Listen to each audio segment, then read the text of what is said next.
that routine is the killer of intimacy. Yeah, like okay. Like there's no more excitement. Yeah. So what you need to do is make sure that you create something new within the relationship. And it's just as simple as maybe going to a different restaurant together.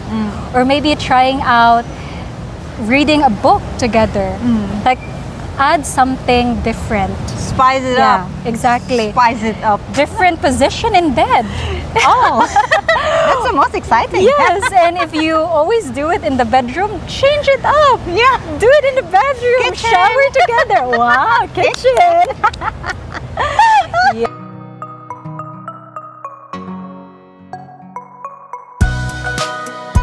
Hi, hello everyone. Welcome back to my channel. It's Wang. And today I am with Gladys from Gladys on Love's channel. What are the ways that you think, like, you know, can avoid that? Tampo, yeah. I think for my relationship, what I really appreciate is when I experience this tampo and doesn't want to talk, my partner would always encourage me.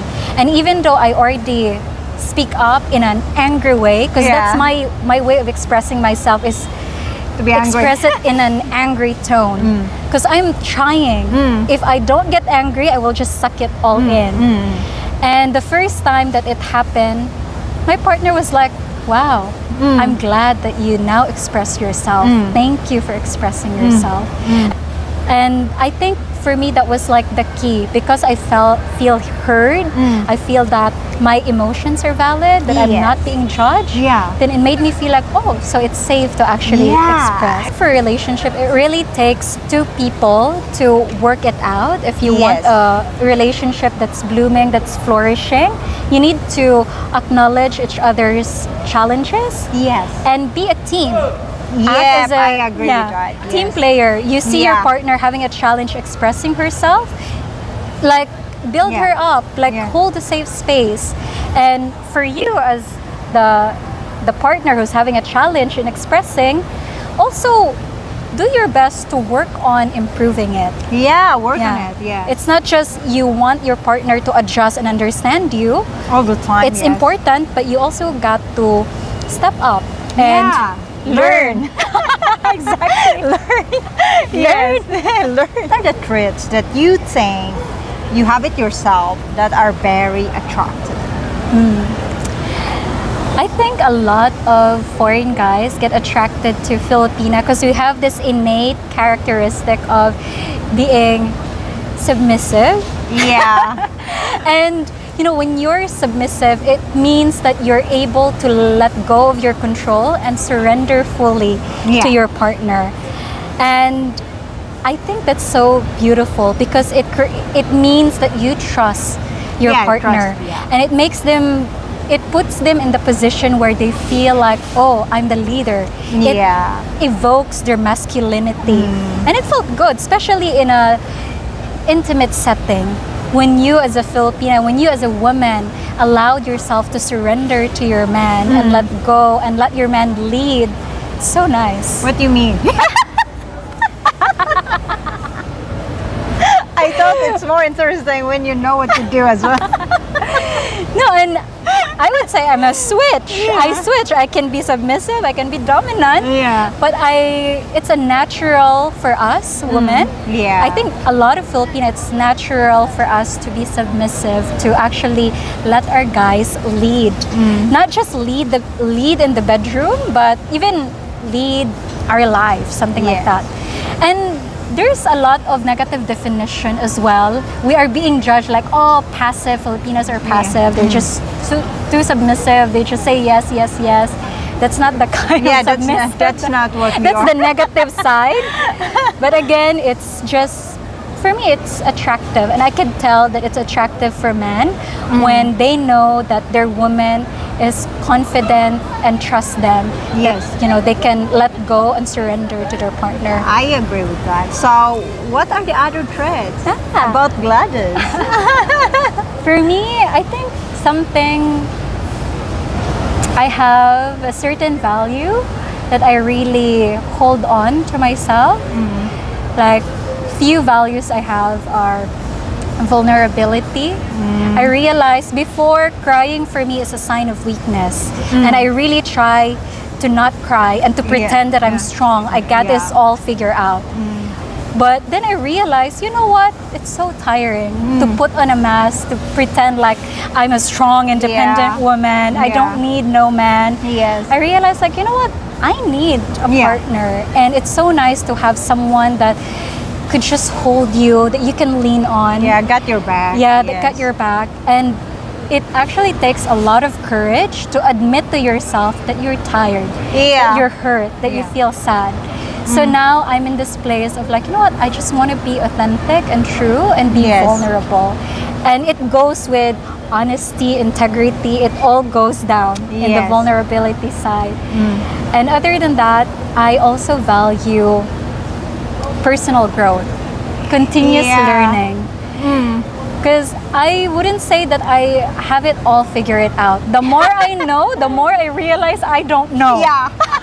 I agree with that, So I love meeting people, like just the conversation we had earlier. I realized, I remember so many things that, exactly, that's true. Like, it's nice to be grateful about things. Like, when you feel down, when you think of things that you feel grateful for and you list it all down, you're like, why am I being down? There's so many things I could be happy about. Though it's still a hard work to do that when you're not happy, like at the moment when you're not happy. I don't want to look at that. Even though you know yourself, you have a lot of things to be grateful about. But then, no, you're being stubborn. I don't want to do that. I just want to feel like this. But when you're starting doing that, it makes you feel good. Sometimes we don't want to get over it. We're just gonna be like, I want to be grumpy, like, you know. But then, especially when woman is in their period, we're halfway crazy. But then we're gonna be 88% when we're having our period. How can you make your man feel special? What are your ways to like express your love to your man? I really love studying the 5 love languages. What is that? I don't know about it. Tell me about it. There's different love language. There's touch, physical touch. So we all have different love language, how we express our love, and there's also different way for us to receive love. For me, how I receive love is physical touch and words of affirmation.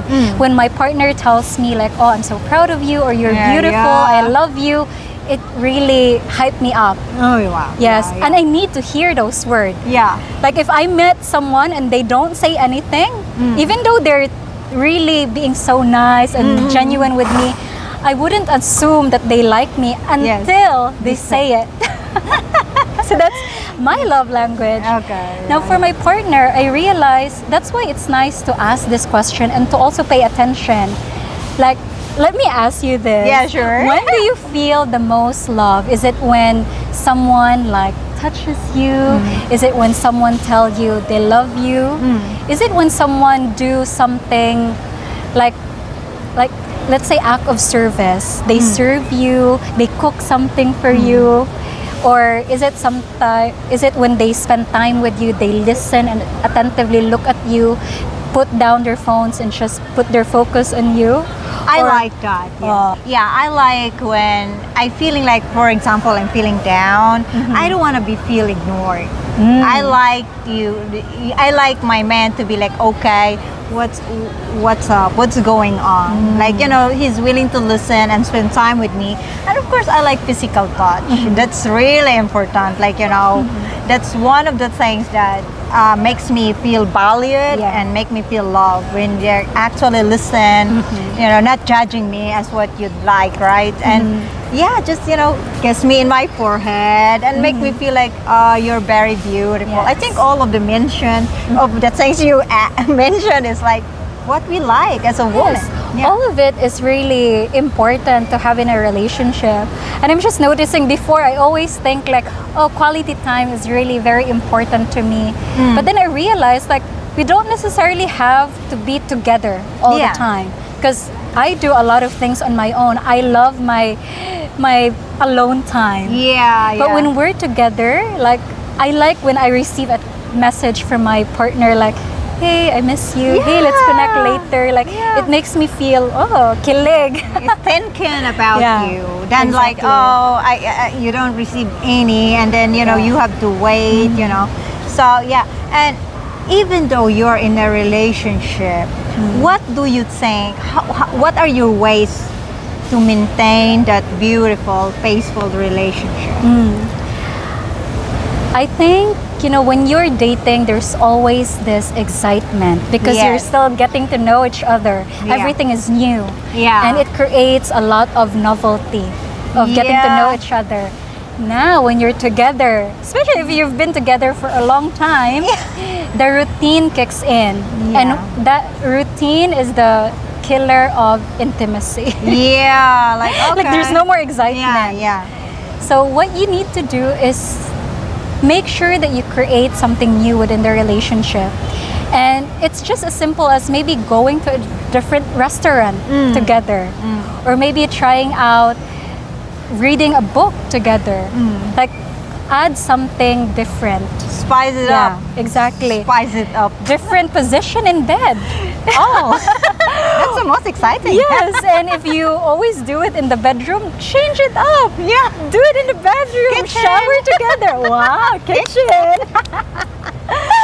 It's not like you don't love the person again, because love, it doesn't just come and you expect it to stay. Love is like a plant. You need to cultivate it. You need to water it, nurture water it every day. Yes, if you want it to stay alive and growing. Water me with love. Exactly. And one thing I realized, like, if you're in a relationship, have a bigger why. Have a purpose bigger than the relationship itself. Like, if we're in a relationship, together, why are we here? What really holds us? Is it like, together, let's do some contribution to other people. Let's create something beautiful. Let's help other people. That kind of thing. Or let's build a business together that could help other people. I think that would really make the relationship even stronger. Because then you're not just together because you are because of each other. You are together because you have a much bigger purpose. I agree with that. So you're giving me an idea. Okay. That's beautiful. Thank you for that. Describe yourself, Glad, in one word. Not one word, just one word. In one word. Wow. Wild. I like that. That's very nice. I like wild people. I like you now, Gladys. I like you more since you said wild. Okay, before we finish this completely, I want you to talk about your channel, what you do to your channel, and I'm gonna put your link here in the description. Guys, support Gladys. So talk about your channel, Glad. Thank you, Wang. Hi everyone. Thank you again for sticking around till the end of the video. Thank you, guys. Visit my channel, Gladys on Love. I really love to talk about relationship and sexuality. Those are the two things that I love to discuss. And I also run a 4-week relationship program called Become the Person You Want to Attract. Wow, that's nice. Should I enroll? So it's a 4-week program with one bonus week where we go through the foundation of what do you have to learn for yourself in order for you to attract and manifest that desired partner that you want. And I'm inviting all single individuals out there who are ready to find that ideal and dream partner to check out. And maybe if you're interested, check out the program, Become the Person. It's on your channel, right? Yes. So it's very important to know yourself, what you really want, before looking for a partner, I guess, right? That's so true. So thank you for watching, and thank you, Glad. I'll see you soon. I'll see you again in my next video, guys. Oh my God, I need coffee, I guess. So bye for now, and I'll see you later. Bye. Thank you, Gladys. Thank you. As a woman or a Filipina, what do you think your characteristic? Sorry. Okay, Goddess, as a woman, what are the characteristics? What? I'm struggling with characteristics. Characteristics.